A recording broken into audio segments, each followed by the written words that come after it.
So Joe Biden gave a speech at the UN, currently going on in New York, and he said something that is absolutely ludicrous, and you want to talk about mixed messages. It doesn't get any more mixed than this. All the unmatched strength, energy, and commitment, will, and resources of our nation are now fully and squarely focused on what's ahead of us, not what was behind. I know this. As we look ahead, we will lead. We will lead on all the greatest challenges of our time, from COVID to climate, peace and security, human dignity and human rights, but we will not go it alone. We will lead together with our allies and partners and in cooperation with all those who believe as we do that this is within our power to meet these challenges, to build a future that lifts all of our people. I stand here today for the first time in 20 years with the United States not at war. We've turned the page. What? I stand here today for the first time in 20 years with the U.S. not at war. Huh? Listen, he got us out of Afghanistan. Credit where credit is due. But we're still in Iraq. We're still in Syria. And don't try to tell me that it's not a war. We're occupying like a third of Syria and jacking their oil. That's war. Being in Iraq, that's war. We're also doing a shadow war in Africa. That's something that, I talked about years ago. It's still going on. It was reported on by The Intercept, among many others. We have about 900 military bases around the world. Don't tell me that we're still at war in multiple places. Never mind, the drone strikes, which we do virtually anywhere we want to do them. Of course we're still at war. See, this is the problem. And I did fear this. I feared that when Biden pulled out of Afghanistan, which again, it was great. It was wonderful. I'm very happy that he did that. I don't buy any of the media hype and bullshit about the sky's falling because we're leaving. No, the sky was falling while we were there, and you guys didn't have anything to say about it. Like how we allied ourselves with warlords who have child sex slaves. Didn't have anything to say about that. But also when we leave, oh my God, everything's a problem.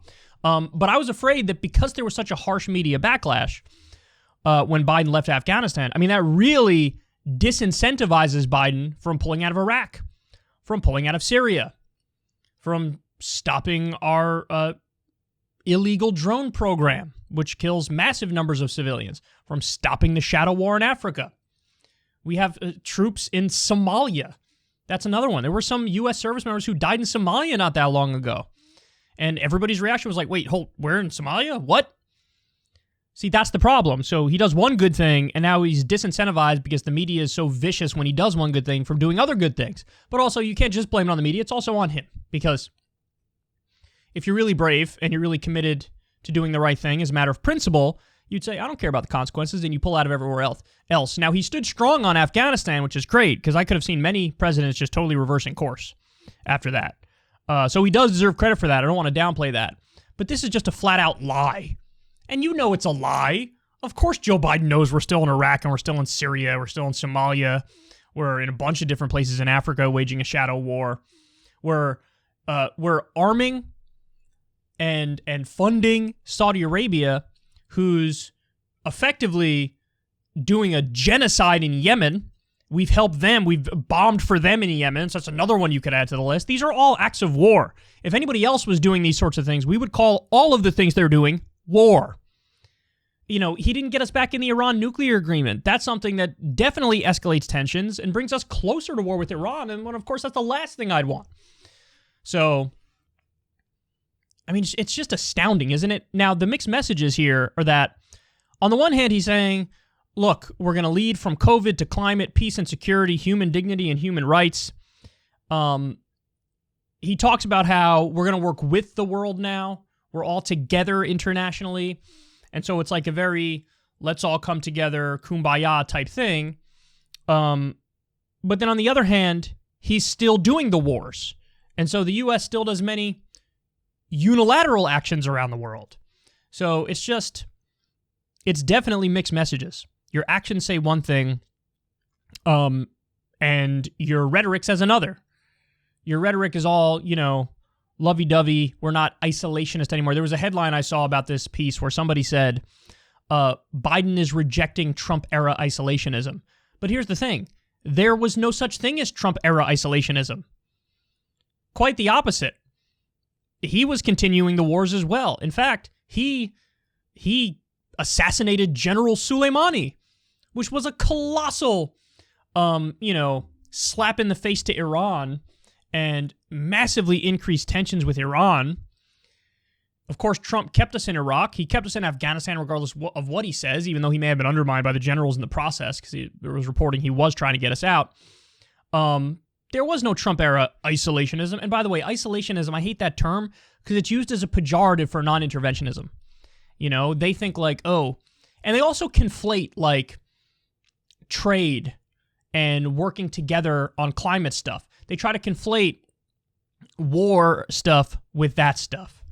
So, because in one sense, it is good to be isolationist or really non-interventionist. It is good to not do offensive wars.